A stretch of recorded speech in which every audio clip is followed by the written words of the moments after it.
the Assembly will hear an address by Her Excellency Nataša Pirc-Musar, the President of the Republic of Slovenia. I request protocol to escort Her Excellency and invite her to address the Assembly.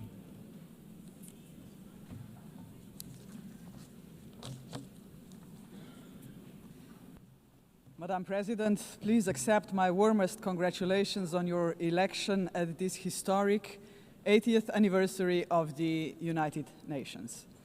Your election underscores the vital importance of including women in the decision-making process. Ladies and gentlemen, Excellencies, in 1945, the end of the Second World War was greeted with celebrations, and hopes were placed in a new era of peace and cooperation, embodied by the creation of the United Nations. However, those hopes were soon overshadowed by the onset of the Cold War. When it ended in 1991, we once again dared to believe that this would pave the way to the vision of lasting peace, security and cooperation as enshrined in the UN Charter. Sadly, that vision has not materialized. In fact, the situation has worsened, and here is why. Firstly, the Security Council, envisioned as the very pillar of collective security, is failing to meet the expectations of the world, if it ever has. The Permanent Five were supposed to be role models for the rest of the world working for peace. Some work in their own interests instead. Secondly, the promise of the Sustainable Development Goals is faltering. Progress is lagging, and with cuts in development assistance, millions of the world's poorest are pushed further away from the access to even the most basic services. Thirdly, international law appears to stand at the precipice of irrelevance. The independence of elected international judges, the integrity of human rights institutions, personal security of human rights defenders, and the authority of this organization are under siege. Fourthly, the Genocide Convention risks becoming a relic of the past.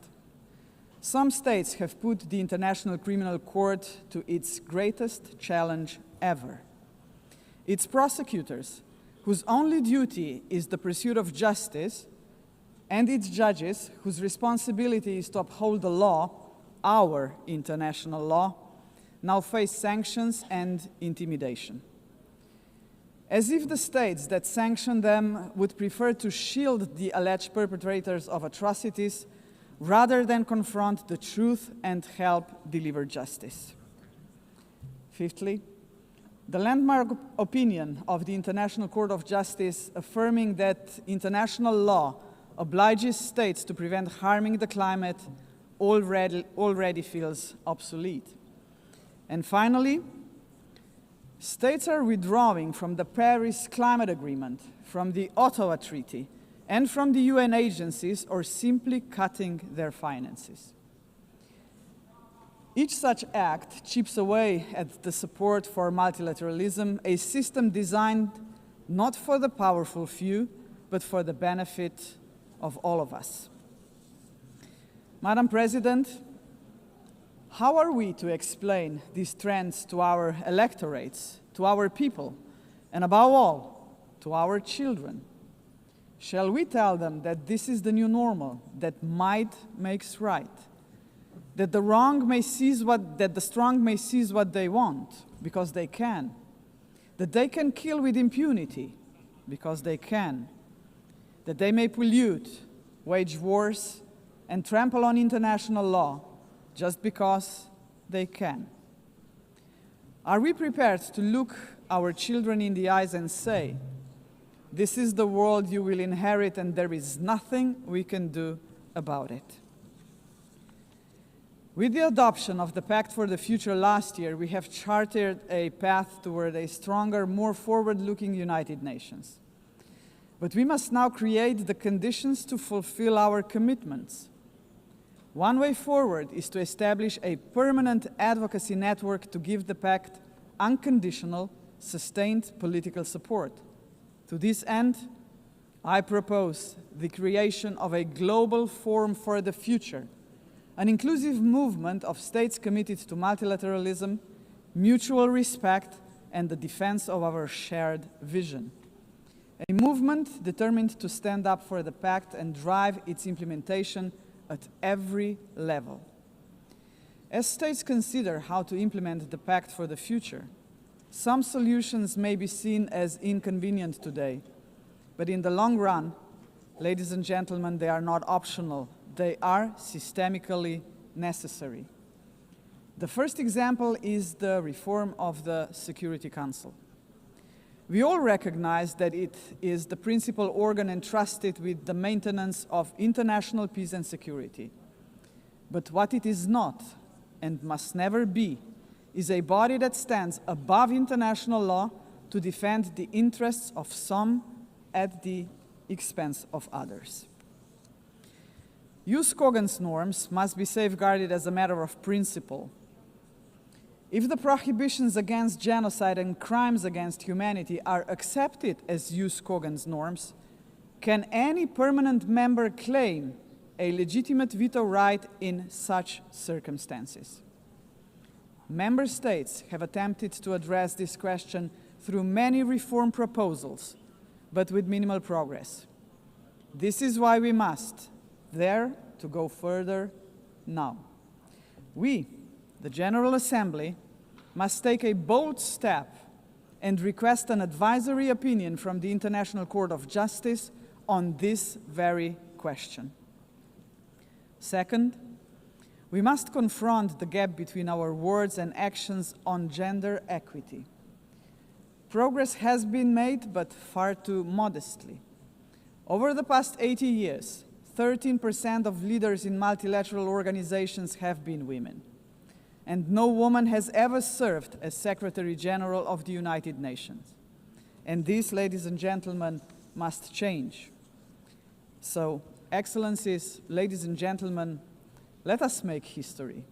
Today, the 80th session of the General Assembly is led by only the 5th woman to hold the presidency. By the end of this session, she would be joined by a Madam Secretary General-elect, a living proof to 4 billion women that even the most impossible job is not beyond their reach.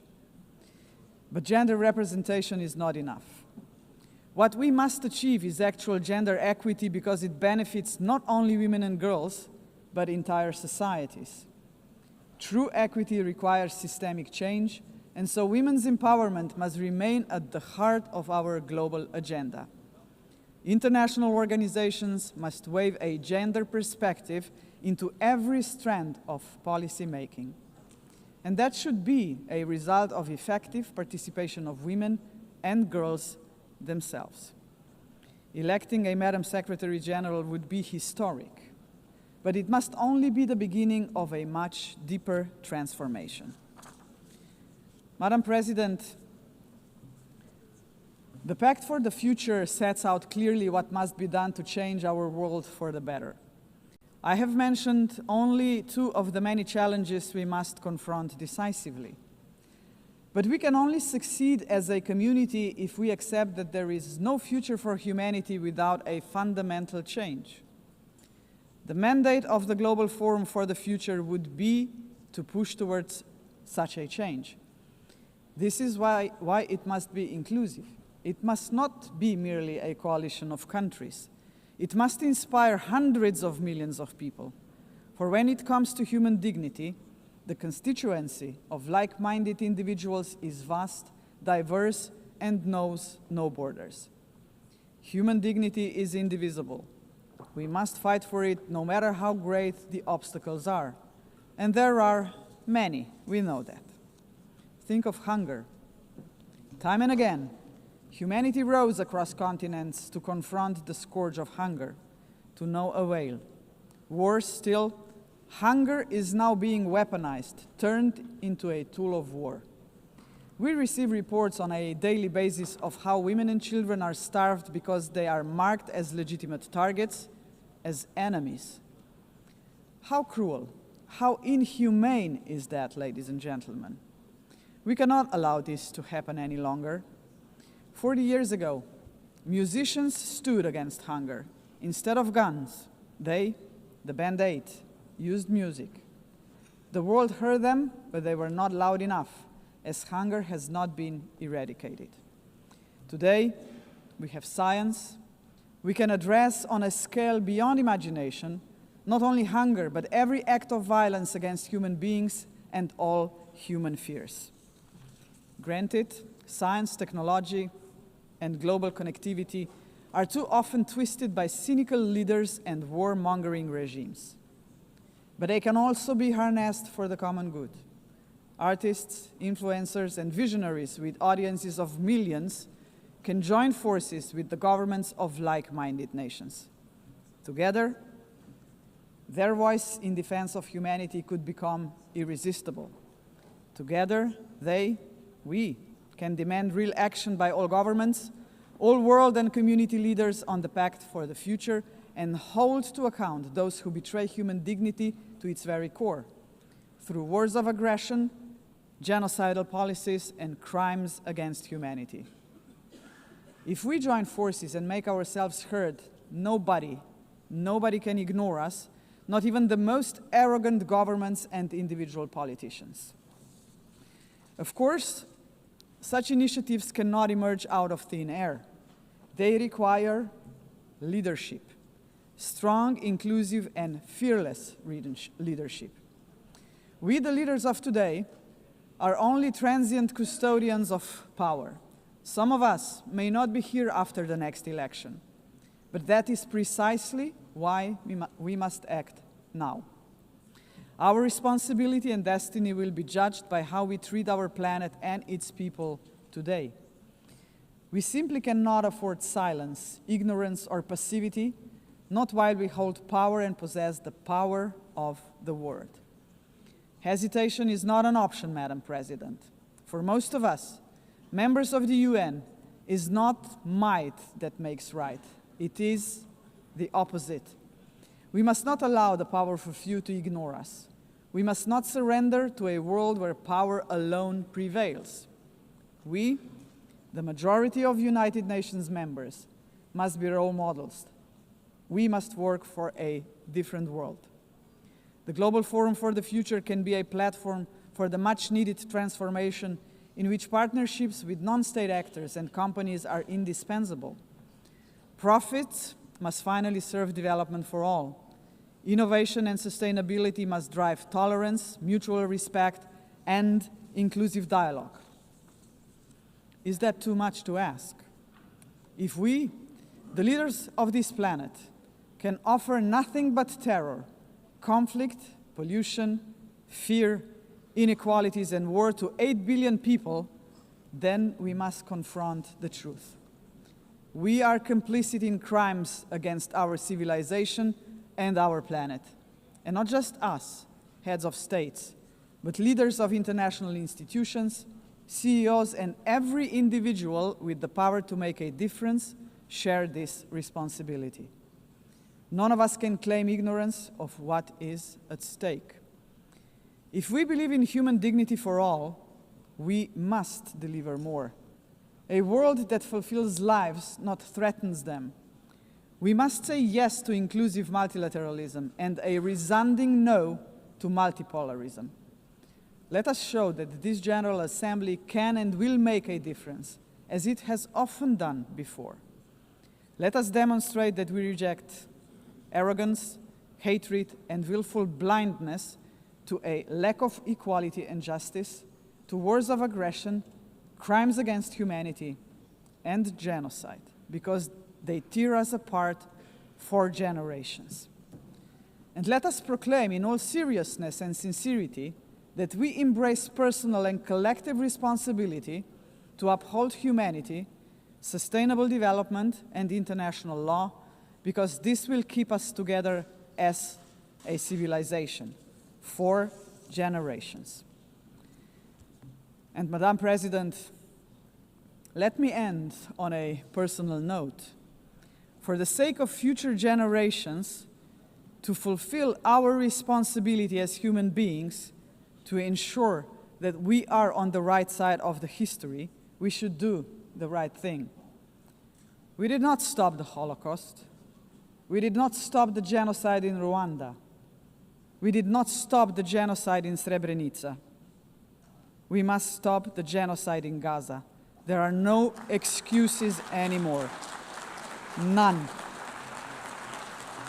Ladies and gentlemen, thank you very much.